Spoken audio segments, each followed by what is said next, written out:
Shri Venkateswara gold తాకట్టులో ఉన్న మీ బంగారాన్ని విడిపించి కొనబడును.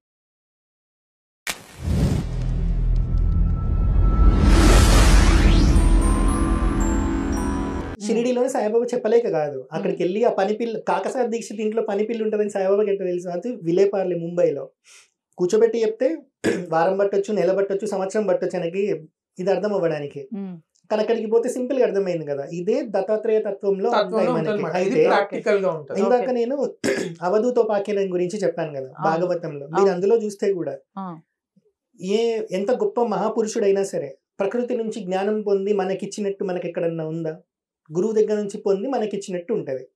కానీ అవధూతోపాఖ్యానం మీరు తీసుకుంటే అక్కడ యదు మహారాజుతో ఉంటది సంభాషణ. కృష్ణుడు ఉద్ధవుడికి చెప్తా ఉంటారు. యదు మహారాజు అడుగుతారు, ఎక్కడి నుంచి వచ్చింది నీకు ఇంత జ్ఞానం అని. దత్తాత్రేయ స్వామి చెప్తారు, అవధూత స్థితిలో ఉన్న దత్తాత్రేయ స్వామి, నేను 24 జీవరాశుల్లో నుంచి నేర్చుకున్న ఈ జ్ఞానం అంతా అని. పంచభూతాలు, ఒక పాము ఉంటది, ఒక పావురం ఉంటది, వీటిల్లో నుంచి నేను నేర్చుకున్నా అని చెప్తారు. అంటే మీరు ఆలోచించండి, అవధూత స్థితి ఎట్లుంటది అని అంటే వాళ్ళకి గురువు అవసరం. అంటే ఇక్కడ వారు ఎందుకు వీటి నుంచి ప్రకృతి నుంచి తీసుకుంటారంటే దత్తాత్రేయ స్వామి వారు ఆయనకి 24 గురువులు ఉన్నారని చెప్పుకుంటారు అనమాట.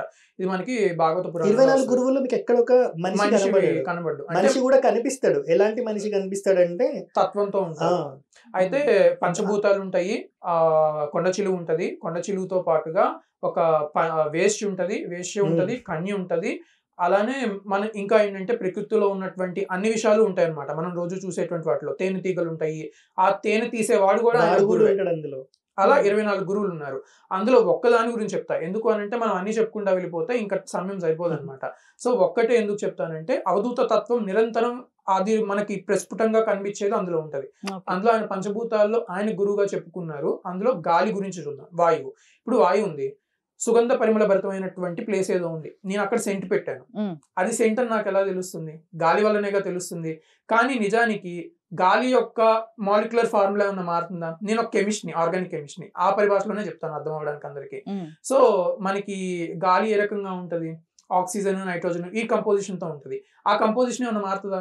మారదు. అదేదైనా దుర్గంధం ఉన్నటువంటి ప్లేసెస్ లో వ్యాపిస్తా ఉంటది. అక్కడ దాని కంపోజిషన్ ఏమన్నా మారుతుందా? మారదు, ఒకేలా ఉంటది. అంటే అది చెడు ద్వారా వెళ్తా ఉన్నా ఒకేలా ఉంది, మంచి ద్వారా వెళ్తా ఉన్నా ఒకేలా ఉంది.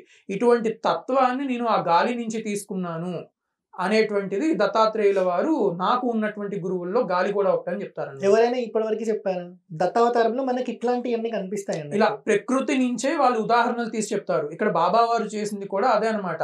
అక్కడ ప్రకృతిలో ఎక్కడో విలేపార్లేలో ఏదో జరుగుద్ది అని వారు ముందే చూసి దానికి దాసగణ మహారాజుని పంపించి అక్కడ ఆయనకు బోధ చేసి దాని ద్వారా ఈ ఉపనిషత్ సారాంశాన్ని రాపించారు.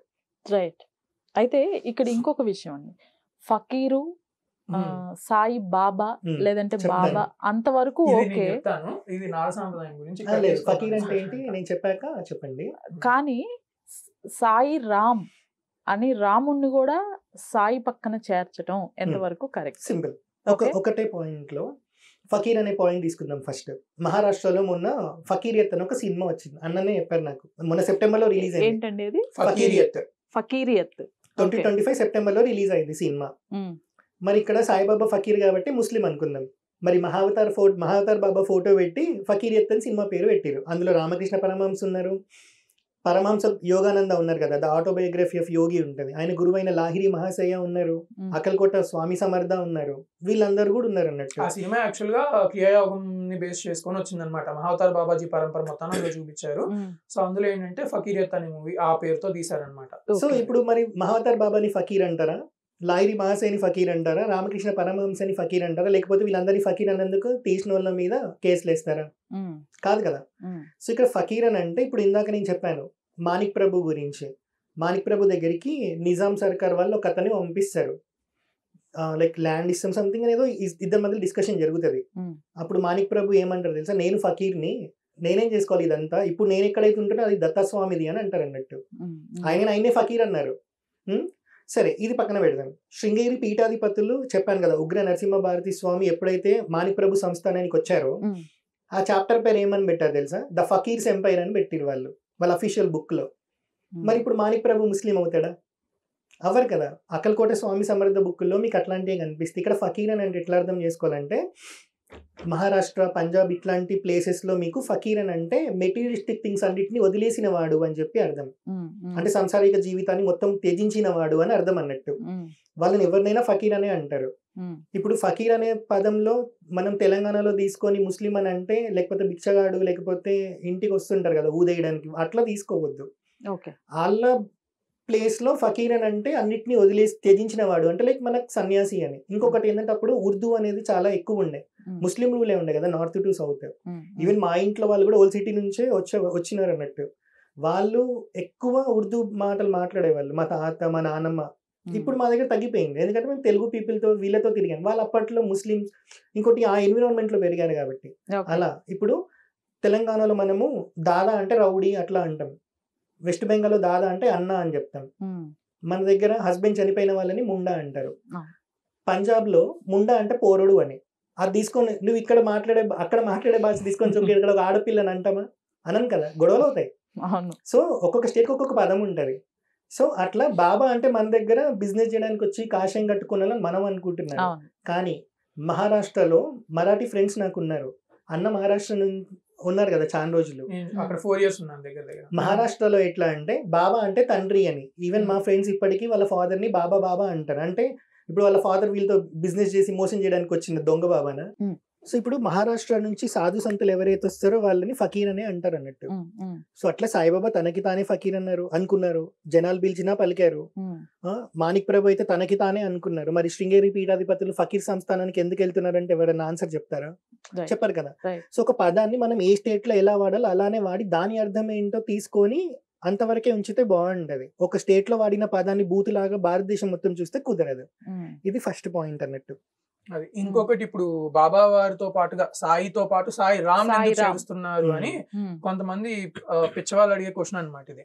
సో అయితే దీని గురించి మనం మాట్లాడాలి అని అంటే ముందు అసలు ఈ పదం బాబా వారు ఉన్నప్పుడు వచ్చిందా, ఒకవేళ బాబా వారు శరీరం వదిలిపెట్టిన తర్వాత వచ్చిందా, బాబా వారు ఉన్నప్పుడు వచ్చి ఉంటే ఎందుకు వచ్చింది, ఈ దృష్టికోణంలో మనం ఆలోచిస్తే దీనికి సమాధానం దొరుకుతుంది. అయితే ముందు బాబా వారు ఉన్నప్పుడు అంటే అసలు ముఖ్యంగా ఇప్పుడు ఉన్న వాళ్ళందరికీ బాబా వారితో ఉన్న ప్రాబ్లం ఏంటంటే ఆయన అల్లా మాలిక్ అన్నాడు.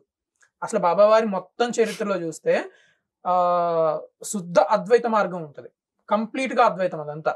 కానీ ఆయన అన్నటువంటి అల్లా మాలిక్ అనేటువంటి దాన్ని మనం ఓవర్కమ్ చేసేసి ఓన్లీ అల్లా మాలిక్ దగ్గర ఆగిపోయాం అనమాట.